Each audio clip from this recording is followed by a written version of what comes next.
তারেক রহমানের বাপের সাথ দিয়ে আছে সালাউদ্দিন ওইখানে বাদ দিয়ে রয়ের ওভার রুল করে ওইখানে অন্য কোনো লোকজনকে পাঠাবে? কোনো রাস্তা নাই। কারণ তারেক রহমান চিন্তা করে বাংলাদেশে আমারে যখন আমার মা আর আমার মামুর অ্যাপয়েন্টেড জেনারেল মঈন আমারে যখন পিড়াইয়া কোমর ভাঙ্গা দিছে, তখন এই আমারে জীবন বাঁচাইয়া এই বাংলাদেশ থেকে লন্ডনে আসার রাস্তা তৈরি করে দিছে।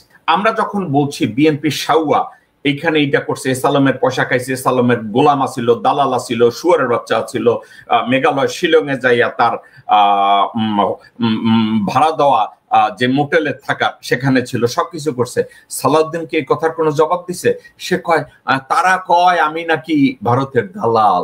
মানে দেখছেন, এজন্য কি এই বিএনপির তারেক রহমান তারে এই সভা সমিতি মিটিং এ কোনো জায়গায় বসানো ব্যর্থ করছে? কেন করেন আপনারা কি জানেন দর্শকবৃন্দ? একটা কারণে, আলোচনাকালে ডক্টর মোহাম্মদ ইউনূস বা ঐক্যমত্য কমিশন বা সরকারের যে ইনিশিয়েটিভ এগুলো কি কি আছে এগুলো ভারতকে জানাতে হবে। অন্য কোন এজেন্টকে ব্যবহার করা যাবে না, স্রেফ সালাউদ্দিন এটা পাস করবে। সালাউদ্দিন ছাড়া অন্য কেউ, ওই যে আগের যে ছোট রয়ের লোক আছে আমির খসরু মাহমুদ, মির্জা ফাক, গোরখুদ কাব্বাস, আব্দুল আওয়াল মিন্টু, তাবিত আউয়াল, চেটেরবাল, এদের কাউকে ভারত আর বিশ্বাস করে না। কইছে আমাদের বড় মুতা সালাউদ্দিন। সালাউদ্দিনকে ঐক্যমত্য কমিশনের কাছে পাঠাতে হবে, ইউনূসের কাছে পাঠাতে হবে, প্রত্যেকটা আলাপ আলোচনায় পাঠাতে হবে, এবং সালাউদ্দিন ভারতের কল্যাণ রক্ষা করবে এবং ওইখান থেকে ব্যাক করে প্রতিটা লাইন শব্দ বাই শব্দ তারা ভারতকে জানাবে, যার জন্য সালাউদ্দিনকে তারা ওখানে বসায় রাখছে। আমি আর আপনারা চিল্লাই সালাউদ্দিন কেন যায়, অন্য কোনো লোক নাই? অন্য কোনো লোক যাবে কি করে? তারেক রহমানের বাপের সাথ দিয়ে আছে সালাউদ্দিন ওইখানে বাদ দিয়ে রয়ের ওভার রুল করে ওইখানে অন্য কোনো লোকজনকে পাঠাবে? কোনো রাস্তা নাই।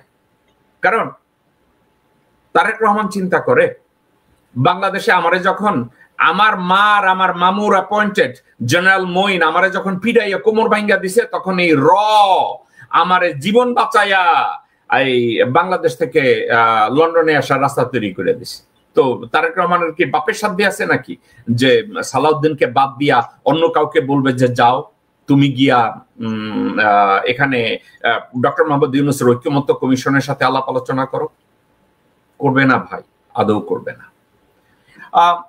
সালাউদ্দিন কোনো কথা নাই, 9 বছর সালাউদ্দিন বাংলাদেশের হাসিনা বিরোধী কোনো আন্দোলনে থাকে নাই, কোনো পিকেটিং এ থাকে নাই, কোনো হরতালে থাকে নাই, কোনো জায়গায় কোনো কিছু করে নাই। এখন যেসব নেতারা রাস্তাঘাটে মাইর খাইছে, যেসব নেতারা রাস্তাঘাটে জুলুমের শিকার হয়েছে, হাজতে গেছে, পিটানি খাইছে, আমি ওই গোরখুদ কাব্বাসের কথা কই না এবং মোহাম্মদ সালামের কথা কই না অথবা মির্জা ফাকের কথা কই না।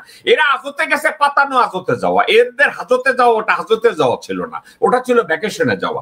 কিন্তু অন্যান্য যারা হাজতে গেছে, পুলিশের অত্যাচারে যারা পাট খেতে ঘুমাইছে, পুলিশের অত্যাচারে যারা ধান খেতে ঘুমাইছে, না খাইয়া নৌকায় ঘুমাইছে, নদীতে ঘুমাইছে, খেতে ঘুমাইছে, খামারে ঘুমাইছে, মশার কামড় খাইছে, ডায়রিয়া হয়েছে, সালাউদ্দিন এ ধরনের কোনো সাফার করে নাই। সালাউদ্দিন গত 9 বছর আগে দেশ থেকে পালায়া যায় বলছে আমাকে গুম করছে এবং তা মানে সালাউদ্দিন যখন যোগাযোগ প্রতিমন্ত্রী ছিল তখন ওই এস আলমকে সে রাস্তাঘাটের কন্ট্রাক্ট দিছে। তো এস আলমও তাকে মনে রাখছে। তো এস আলম যখন সাথে মিলা যখন এই গুমের নাটকটা করছে, এস আলম কইছে যে মেঘালয় শিলংয়ে যাও, ওখানে আমার যে বাড়িঘর আছে ওখানে যে তুমি থাকতে পারো, কোনো অসুবিধা নেই, পয়সাপাতি যা লাগে খরচ টরচ যা লাগে সেটা আমি দেবো। তো ওখানে গেছে।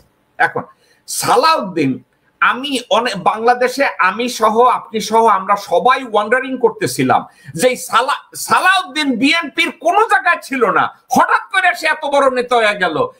ইউনূসের লগে প্রত্যেকদিন তার দেখা করতে হইব, ঐক্যমত্য কমিশনের সাথে তার প্রত্যেকদিন কথা বলতে হবে, যে কোনো নীতি নির্ধারণী সবাই সালাউদ্দিনের থাকতে হবে।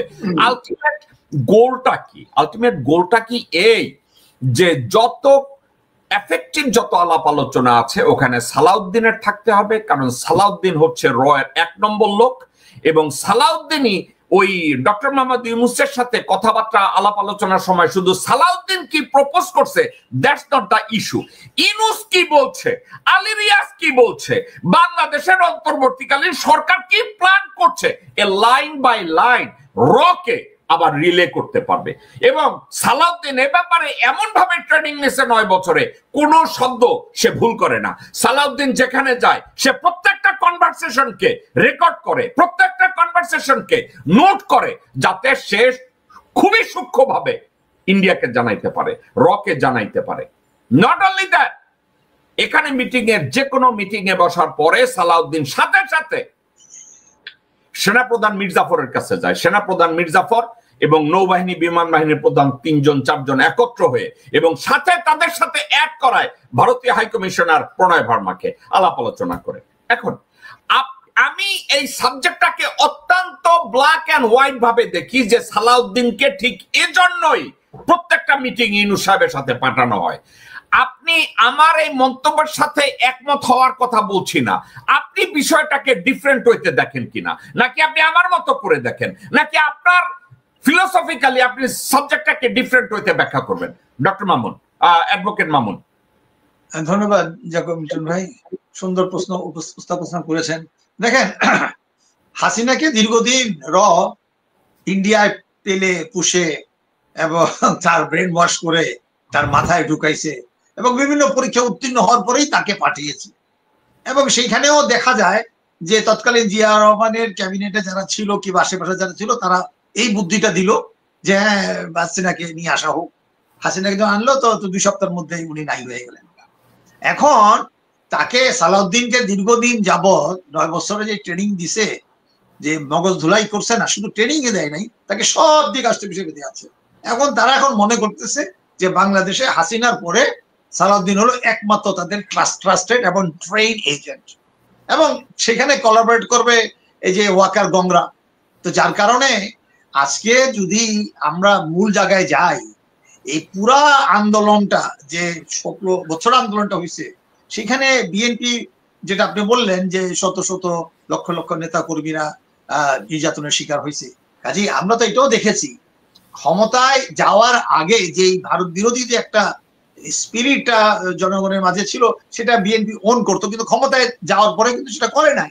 এই যার কারণে মানুষের আজকের পরে 3 বার বিএনপি ক্ষমতা থাকার পরে এখন আর ওই বিএনপির প্রতি আস্থা নাই। কর্মীরাও মনে করতেছে নির্বাচন গেলে এই মাফিয়ারাই তো মন্ত্রী এমপি হবে, আমরা তো কিছুই করতে পারবো না, 17 বছরের নির্যাতনের শিকার হয়েছি, নেতারা তো জেলে যায় ভ্যাকেশনে গেছে আসছে, তো আমরা কিছু চাঁদাবাজি করি। আরে এটা ওয়াকার এগুলো উৎসাহিত করছে।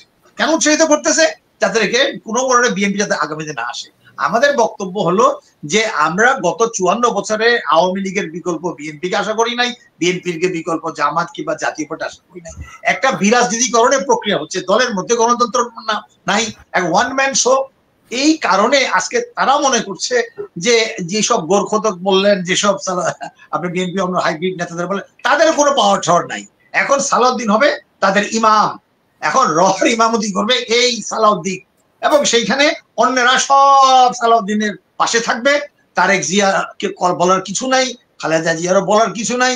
তারা বেনিফিশিয়ারি হবে কি হবে না এটা অন্য বিষয়। এটা আমি বহুবার আপনার আলোচনা আমি বলেছি যে master is liable for his servant action. এখন নেত্রী, প্রধান নেতা কিংবা নেত্রী তার দলের নেতা কর্মীদের সমস্ত কর্ম দায় দায়িত্ব তাকে বহন করতে হবে।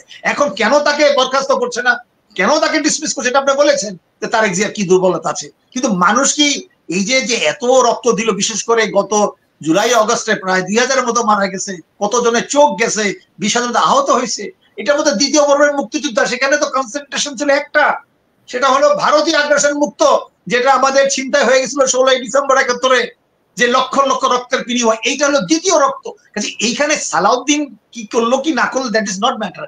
নির্বাচন করে আবার সালাউদ্দিন আসবে কিংবা এনসিপি আসবে, that is not the question. এখন প্রশ্ন হচ্ছে আমাদের মূল কনসেন্ট্রেশন হলো আমরা যে দ্বিতীয় মানে মুক্তিযুদ্ধের ভিতর দিয়ে যে ভারতীয় আগ্রাসন মুক্ত স্বাধীন হতে চেয়েছিলাম, সেটাই হলো মূল আলোচনা, সেই দিকে জনগণকে কনসেন্ট্রেট করবো।